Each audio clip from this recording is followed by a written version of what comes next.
नमस्ते सदावत्सले मातृभूमि। पाकिस्तान की मुसीबतें ख़त्म होती दिखाई नहीं दे रही हैं और ऐसा लग रहा है कि पाकिस्तान को रोज़ नित नए मोदी के फंदे झेलने पड़ रहे हैं। मोदी के फंदे इसलिए क्योंकि पाकिस्तान, जैसा मैं पहले भी कई बार कह चुका हूँ कि पाकिस्तान का जन्म जब हुआ तो पाकिस्तान का जन्म करने वाले, देने वालों का विचार ये था कि हिंदुस्तान को दारुल इस्लाम बनाना और यहाँ पर इस्लामिक शासन लाना। हालांकि मेरा मानना क्या है, ये लगातार मैं मानता आया हूँ कि पाकिस्तान में रहने वाला प्रत्येक मुसलमान वो बेसिकली एक हिंदू है, हिंदू की ही संतान है। वो भ्रमवश कहीं भटक गया है। हालांकि जब भी कोई भटकाव आता है तो भटकाव के बाद वो एक नया ग्रुप बनाता है और एक नए तरह का क्लास बन जाता है। तो मैं अगर कहूँ कि ये मुसलमान नहीं है, ये क्लास ऑफ मुसलमान है जिसको कलरेबल मुसलमान कहते हैं, प्रत्यक्षंद मुसलमान कह सकते हैं कि ये प्रत्यक्षंद मुसलमान है जिसने अपने आप को इस्लामिक कहना शुरू कर दिया है। ये सारी प्रक्रिया में जिस समय उन्होंने पाकिस्तान बनाया तो विचार ये था कि हिंदुस्तान को दारुल इस्लाम बनाएंगे, इसलिए 47 का युद्ध बिना कारण के कर दिया पाकिस्तान जम्मू कश्मीर पर कब्जा करने के उद्देश्य से।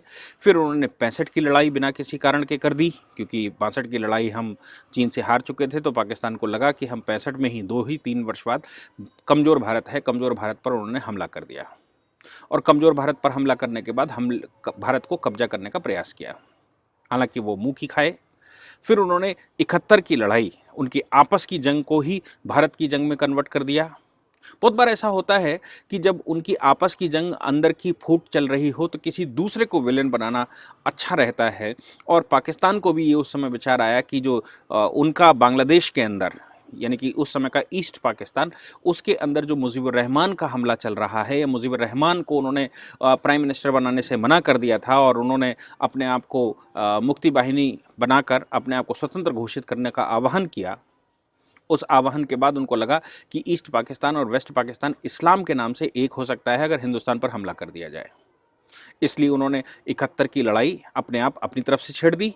नतीजा हम सब जानते हैं कि 1 लाख के लगभग उनके सैनिक हमने बंधक बनाए और बांग्लादेश अलग एक देश बना। ये पॉलिसी को चलते हुए उन्होंने पहले फिर कारगिल किया, कारगिल के बाद अप्रत्यक्ष युद्ध लगातार उन्होंने छेड़ा, 89 का युद्ध छेड़ा।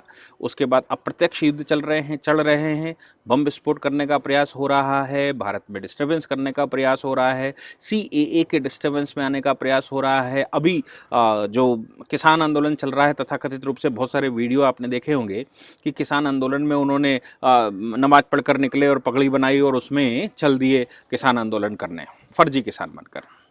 ये बहुत कुछ हमने देखा, लेकिन मोदी के फंदे से वो मुक्त नहीं हो पा रहे हैं। कारण क्या है? क्योंकि इस तरह से अब उलझ चुका है कि उनकी गाड़ी पटरी पर आना बहुत मुश्किल है जब तक कि पाकिस्तान के 4 या 5 टुकड़े नहीं हो जाते। मैं बताता हूं कैसे। कि पहले से सऊदी अरेबिया ने उनसे संबंध तोड़ लिए और सऊदी अरेबिया का जो पैसा उनके ऊपर था वो लगातार सऊदी अरेबिया ने कहा कि हमारा वापस लाओ। सऊदी अरेबिया का पैसा वापस करने के लिए चीन से उनको फिर से कर्ज लेना पड़ा। चीन से जब उन्होंने फिर से कर्ज लिया तो उस कर्ज को भरने के लिए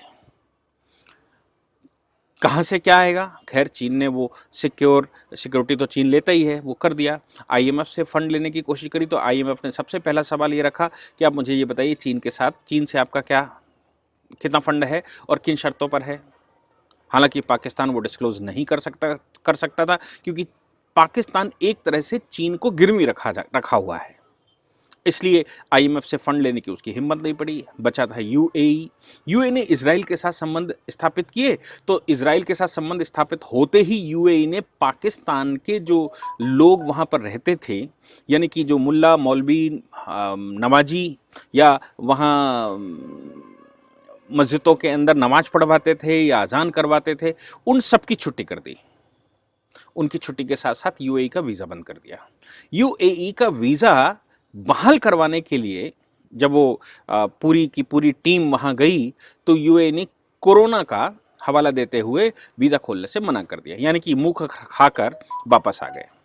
और अब जो मुल्ला मौलवी तो इसलिए बैन कर दिए क्योंकि पाकिस्तान या जो नया मुल्ला होता है, जो मुसलमान होता है, उसके पास एक भीड़ तंत्र दिखाई देता है, नमाज के नाम से एक भीड़ तंत्र दिखाई देता है। और जैसे ही भीड़ तंत्र दिखाई देगा वो अपना काम करना शुरू कर देता है, काफिरों के नाम से, विरोधियों के नाम से, इस्लाम के नाम से, और पता नहीं क्या क्या भड़काकर उन लोगों को तैयार करता है।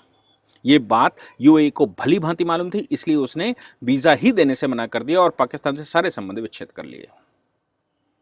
अब बात आती है कि पाकिस्तान चलेगा कैसे। तो पाकिस्तान अपनी भेड़ें बेच रहा था, पाकिस्तान अपने यहाँ के गधे चीन को बेच रहा था, पाकिस्तान अपने यहाँ की जो गैर मुस्लिम लड़कियां हैं उनको बेच रहा था चीन को।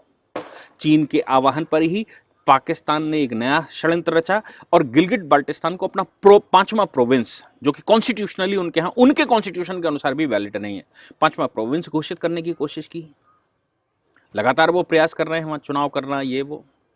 अब भी खर्चा कैसे चलेगा, क्योंकि पाकिस्तान कुछ पैदा तो करता नहीं, और जो उनकी फसल है, जो उनका व्यापार है, वो टेररिज्म है। और टेररिज्म नाम के व्यापार को भारत ने उनका नस्ते नाबूद बिल्कुल जड़ से खत्म कर दिया। तो इकोनॉमी तो डाउन होनी थी, क्योंकि टेररिस्ट तैयार करेंगे, उनको ट्रेनिंग देंगे, उनको विश्व भर में भेजेंगे, ये सब उनका प्लान था। और पूरे विश्व में इस तरह के संगठन उनके कांटेक्ट में आते थे, वो अपने लोगों को वहां भेजते थे, उनको ट्रेंड किया जाता था, उनको वापस किया जाता था। इन सप्लायर्स में सबसे बड़ा, अगर उनकी मदद करने वाला कोई व्यक्ति था या कोई देश था, तो वो यूएसए था। यूएसए को जैसे ही भारत का साथ मिला तो उसने भी पाकिस्तान से नमस्ते कर लिया।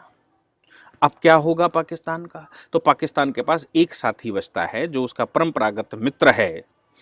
इसलिए मित्र है क्योंकि 62 की लड़ाई भारत के साथ हुई और भारत पर पाकिस्तान के मुसलमान दारुल इस्लाम बनाना चाहते हैं, इस्लामिक शासन लाना चाहते हैं। चूंकि उदय ही इस वजह से हुआ, इसलिए चीन के साथ मित्रता होना स्वाभाविक था। चीन के साथ उनकी मित्रता, और उस मित्रता में उन्होंने वहां सक्शगाम वैली उनको लिख दी। चूंकि वो हमने सोहराब रुस्तम की कहानी पढ़ी होगी बचपन में, या हमने वो एक कहानी पढ़ी होगी कि एक बच्चे के दो माएँ आ गई तो राजा ने कैसे निर्णय लिया।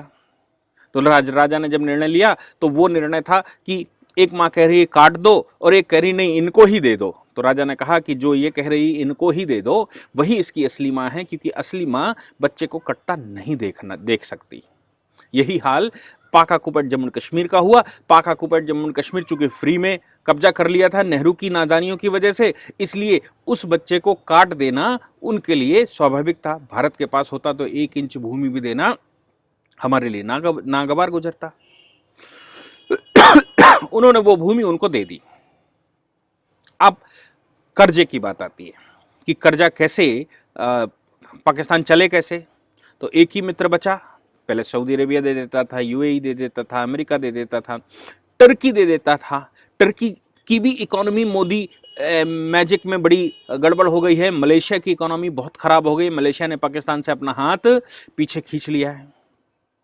तो अब चीन बचता है। चीन ने भी अपना हाथ पीछे खींच लिया, और पीछे खींचने के साथ साथ उन्होंने कहा हम कर्जा तो तुमको देंगे, लेकिन सिक्योरिटी क्या दोगे। अब चूंकि पाकिस्तान पूरा का पूरा गिरवी रखा हुआ है चीन के पास, तो अब गिरवी क्या, वो क्या नया गिरवी रखे, क्या नया करे, क्या ऐसा करे कि चीन सेटिस्फाइड हो जाए कि उनका पैसा जो है वो सिक्योर्ड है। तो इसीलिए चीन ने उनको भड़काया था कि आप जम्मू एंड कश्मीर, पाक ऑक्युपाइड जम्मू एंड कश्मीर, गिलगिट बाल्टिस्तान को 5वीं प्रोविंस बना लो, और जैसे सक्शगाम वैली हमको दी थी वैसे ही पाक ऑक्युपाइड जम्मू एंड कश्मीर का गिलगिट बाल्टिस्तान हमको दे दो। तो अब शर्त यह है कि अगर आप हमसे और कर्जा लेना चाहते हैं, अपनी इकोनॉमी चलाना चाहते हैं, अपने बच्चे पालना चाहते हैं, अपनी भुखमरी दूर करना चाहते हैं, चूंकि आपका व्यापार बिल्कुल खत्म हो चुका है, टेररिज्म की खेती खत्म हो चुकी है, और आबादी आपकी इतनी बढ़ चुकी है कि उस आबादी को कंट्रोल करना मुश्किल है, वो और आबादी पढ़ी लिखी भी नहीं है जो संसार में कहीं और जाकर कुछ अर्निंग कर ले या कुछ और ऐसा कर ले। चूंकि आबादी तो आपने सिर्फ मदरसा छाप बनाई है जो आज से 500 वर्ष पहले बनी थी, और कोई कह गया कि यही सब चलेगा, आप उसी पर चल रहे हैं, इसलिए आप अंदर भी बम फोड़ते हैं, बाहर भी बम फोड़ते हैं, अफगानिस्तान में भी बम फोड़ते हैं। अब चूंकि बाहर की खेतियां बंद हो गई हैं, अफगानिस्तान से आपका व्यापार खत्म हो गया है टेररिस्टों का, इसलिए आप अंदर ही फोड़ाफाड़ी लगी हुई है। तो ऐसी परिस्थिति में खर्चा चलेगा तो चीन ही दे सकता है, और चीन की नज़र तो बड़ी कुटिल रहती है। चीन का जो क्षेत्र है उसमें 60% क्षेत्र दूसरे देशों का है, और इन किन प्रकार ने इसी प्रकार से उसने कब्जा किया है। इसलिए आज की तारीख में चीन कह रहा है कि हम तुम्हें कर्जा देंगे, लेकिन हम जब कर्जा देंगे तो आप हमारे पास सिक्योरिटी में क्या रखेंगे। उन्होंने उनमें वार्ता करनी शुरू की और चीन और इनके बीच में बात आई तो सिक्योर्ड और अनसिक्योर्ड दोनों तरह के कर्जे देने की बात हुई। अनसिक्योर्ड डेट के साथ साथ उन्होंने कहा सिक्योर्ड डेट भी हम देंगे, तभी अनसिक्योर्ड देंगे। मैं आपको बता दूं सिक्योर्ड और अनसिक्योर्ड कैसा होता है। अनसिक्योर्ड होता है कि हम तुमको दे रहे हैं, आप हमें ये ब्याज के साथ वापस कर देना। दूसरा होता है कि हम तुम्हें दे रहे हैं लेकिन गारंटी में क्या रखोगे। तो अभी तक चीन उनको गिरवी धीरे धीरे रख रहा था, लेकिन एक मोरल आश्वासन था, और जो गिरवी रखा हुआ था वो गिरवी का पोर्शन सिक्योरिटी दे रखी थी कि हम देंगे पेमेंट। लेकिन अब चीन कह रहा है कि कोई चीज मेरे पास गिरवी रखो, मुझे कोई चीज हैंड ओवर करो, मेरे डेट मैं आपको देना चाहता हूं, लेकिन सिक्योरिटी के रूप में हमको क्या दोगे। और सीधी सीधी चीन का जो नज़र है वो गिलगिट बाल्टिस्तान पर है, क्योंकि गिलगिट बाल्टिस्तान से उनकी वन रोड वन इनिशिएटिव निकलती है। वो एक बेल्ट वन बेल्ट लेकर जाना चाहते हैं यूरोप तक, और वो चूंकि भारतीय भूमि है इसलिए वो अनसिक्योर्ड है। तो वो अब चाहते हैं जैसे सक्शगाम वैली हमको आपने दी थी, वैसे ही जम्मू कश्मीर का वो हिस्सा जो पाकिस्तान ने इलीगली कब्जा करके रखा है, वो हिस्सा भी अब आप हमको दे दीजिए, ताकि हम आपके लोगों का, आपकी इस नाजुक घड़ी में जब आपका टेररिज्म का व्यापार नहीं चल रहा है, ऐसी नाजुक घड़ी में हम आपकी मदद कर सकें और आपके लोगों को भुखमरी से बचा सकें। पाकिस्तान का ये हाल संसार भर में आज की तारीख में जो कंट्री हैं उन कंट्रियों में सबसे बुरा हाल है, और पाकिस्तान टूटने की कगार पर है।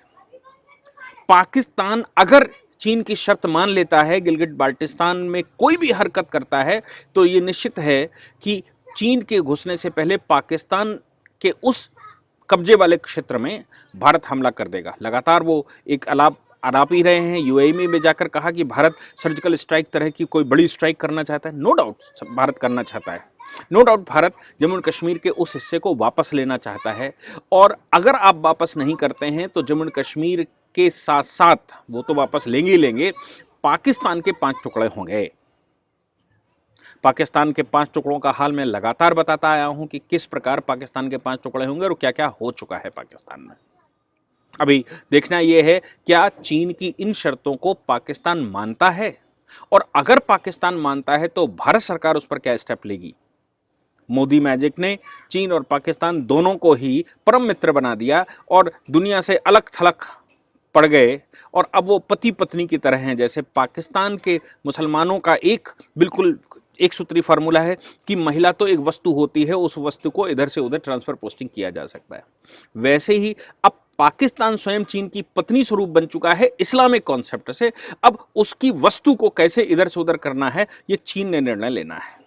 इसलिए चीन के इस निर्णय को लेकर पाकिस्तान अब बहुत बुरा फंसा हुआ है, और वो क्या करेगा लाइफ में ये पाकिस्तान तय करेगा। लेकिन इसका फाइनल जो हथौड़ा लगने वाला है 100 सुनार की एक लोहार की, वो फाइनल हथौड़ा तो भारत ही मारेगा। मोदी बैठे हुए हैं, इसलिए पाकिस्तान के लोगों को अधिक चिंता करने की आवश्यकता नहीं है, पाकिस्तान के अंदर के ग्रुपों को अब बहुत चिंता करने की आवश्यकता नहीं है। आप जिन देशों के राजा बनना चाहते हैं या आप जिन देशों में प्रधानमंत्री बनना चाहते हैं, ऐसे 4-5 देश उसमें बनने वाले हैं। बांग्लादेश पहले बन चुका है और अब 4-5 और देश उसमें बनने वाले हैं। इसलिए साधुवाद पाकिस्तान को, शुभकामनाएं एडवांस में कि आप 5 प्रधानमंत्री देने वाले हैं अपने देश को। Thank you very much.